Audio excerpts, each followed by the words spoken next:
Right.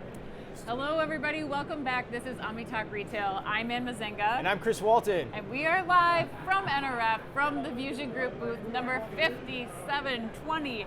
And 5420. 54. I was like just looking down because I thought 57 like, that doesn't sound right, does it, right. Ann? Yes. 5420. You go to 5720, I can't guarantee what you're going to run Yes, you into. don't know what. So, and careful, you're at the Javits Center. You might go someplace you don't want to go. Anything is possible. 5420. But standing between Chris and I, we're so thrilled to have back Scott Casciato, the VP of Omnichannel for Dick's Sporting Goods. Scott, welcome back to Omni Talk. Hi, thanks for having me. It's good to have you back. It's great to be here. Yeah, it's been like a year since we've had you. Yeah. So why don't you remind the audience of who you are, what you do, what your background is, and I think for you too, like what all your job entails. Yeah. My name's Scott Casciato, as you know. Yes. So I'm responsible for omnichannel fulfillment for Dick's Sporting Goods. Omnichannel fulfillment. Which for us means my team is responsible for our strategy around all of our ship from store programs out of our 800 plus stores that we're shipping from every day, our buy online pickup in store program, our curbside program. I have responsibility for our drop ship program. That sounds about right. Yeah, so the thing I love about you is you got omnichannel in your title, Yeah. which is always like one of my favorite things. Yeah. We've got a couple of people that we're interviewing throughout the course of the week that have that as well, which is always a plus Yeah. for me. Yeah. And yeah, your job, omnichannel is important in a way to describe it because it is so many different angles of fulfillment like you just described, so it's very cool. Yeah. Well, Scott, what's happened since we talked to you last? What's going on at Dick's Sporting Goods? Like, give us a little bit of insight into what you guys are working on in 2024. Yeah. So we're having a great year. We're really excited about, we're all coming off a holiday, and that was, as we know, the rush of the year. Yes. And we're really proud of the way our teams operated this holiday season. And for those of you that shopped at Dicks.com, we're in store and certainly on Dicks.com. We're really glad, and hopefully you had an awesome experience. Spend some time at the batting cages over break to get the kids out of the house. It's a wonderful experience, right? All Every time I go on vacation, my kid, the first thing he asks me is, when can we go to Dick's Sporting Goods? Because he wants to see like the local fan gear at the Dick's. Yeah. I'm like, soon. Yeah, and so now it's 2024. We're about to enter the new fiscal year, and we're in goal mode, right? With what do we want to go and accomplish, and setting up for another banner year. We're just like every year we go into this and we go, what do you think we're going to achieve? And then we look back at the end of the year and I can't believe we did all that, right? And it's an honor to be on this team with all of our teammates. And so this year we're thinking about how do we continue our evolution, showing our athletes, everybody out there, customers and athletes. Yep. You're an athlete. Oh yeah. Yep. You can tell from his athletic build. On the weekends. Yeah. So, really demonstrating our speed and convenience to our athletes. That is one of our number one priorities this year. Speed and convenience. Moving that experience up funnel, right? Showing you what you can get next day, showing you what you can get same day, and continuing that experience all the way through the funnel and through the post-purchase experience. So you say up funnel, like visualize that for us. Yeah. Like what does that mean? Like are you talking PDP? Like I got tons of options of I can control my shipping choices when I'm shopping at Dick's? Yeah, we've done a lot of work to feed fulfillment data into the PDP. Also on our product listing pages, even so to filter options, like you can filter on same day and get an assortment curated on same day right now, which we hadn't had before. Yeah. And then it's amazing what the kind of confidence you can build when you filter down to a specific SKU colorway of a sneaker and say like, oh my gosh, I can get this tomorrow. Right. And a super significant portion of our assortment can be had that quickly. And does that include like all the fulfillment types too, like curbside, buy online, pick up in store? You can filter against all those things. Yeah, we spent a lot of time working on the back end to be what we call source aware and thinking about how do we tie you as a consumer and where you're shopping from, your zip code, to exactly what the inventory is and how quickly we can get it to you. So we're starting to see, and it's so exciting to see how that actually resonates with our athlete during the shopping experience.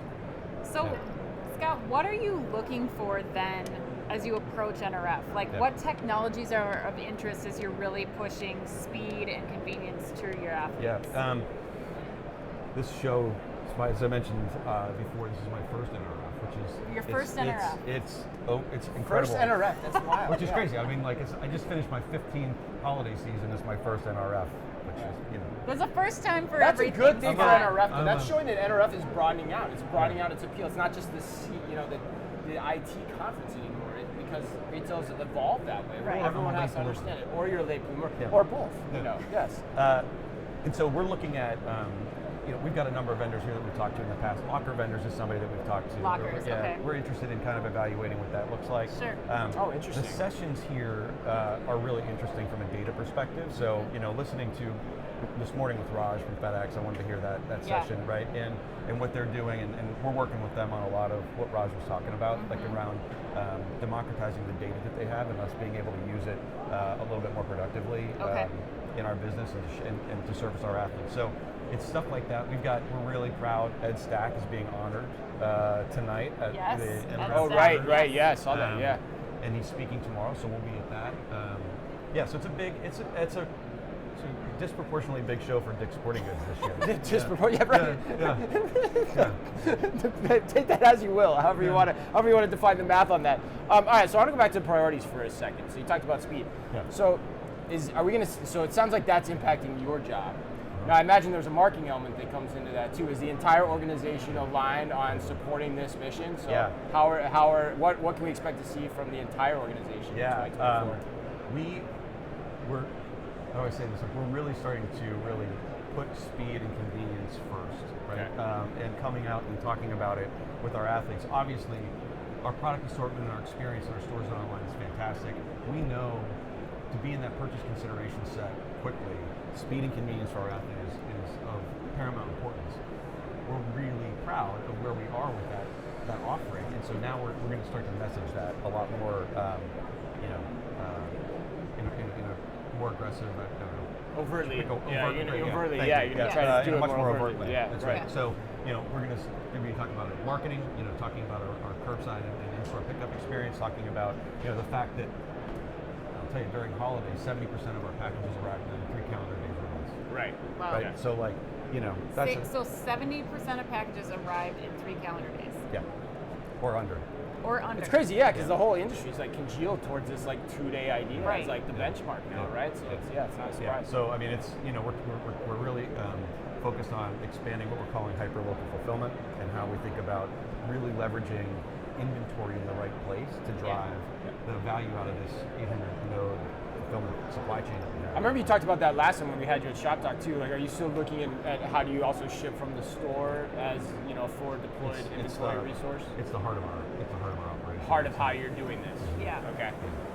I'm going to be speaking on stage in a little bit about doing that, using stores as fulfillment centers as a way to also promote sustainability within the organization. Yeah. I imagine that's kind of a nice cherry on top for the organization too. It's incredible when you think about oftentimes, and I've said this for years, right? Oftentimes, speed, cost, and sustainability do not play well together. Right. But when you can do it, when you can really harmonize the network, you can get all of those. Yeah. Right. Turns out, cost and speed can be linearly related. Right. And so that it's hard, right? Let's not. It's easier to run a couple of fulfillment centers. Right. Around the country, 3-5. Generally, you can cover the country. 800 fulfillment nodes, which brings a whole different level of complexity, but it has a lot of benefits. Yeah. Yes. So let me ask you this, where does, for you in your mind, as you look to 2024 and maybe even beyond, where does speed stop for you? Are you guys looking at the 15, the 30 minute? Is that something that's on your radar screen you're trying to do? Can you do it now? How are you thinking about that? Where does speed begin and end? Terminal velocity. Yeah, right. Good analogy. So, we're going to do that's some why I physics. like Scott. That's why I love Scott, having Scott on. We're going to continue to press that. I think we're going to see how far we can press it. The next phase for us is just to make sure we're getting the inventory in the right spot. And I think that hyper-local penetration will go up some from where we are. And I think that'll continue to push speed. I think, still a walk, crawl, run type of approach. Yeah, we approach. feel really good about where we are right now. We'll continue to iterate on that, and it's going to be, at this point, I think it's fully determined upon the inventory. Yeah. Scott, you have enlightened us once again. Even at your first NRF, you're good to go. You're ready. We could ask you about anything, I think, at all right now, and you'd just be ready. We're so glad that we got to have you. A big thank you to Scott Casciato, VP of Omnichannel at Dick's Sporting Goods, for joining us. Chris, we still have more to come today. We do. We got, wait for it, but after lunch, the big man, John Furner, my man crush, not afraid to say it online to all the world out there that's at NRF and watching this hopefully he'll still stream show up. live. Yeah, hopefully that doesn't dissuade him from coming. Yes.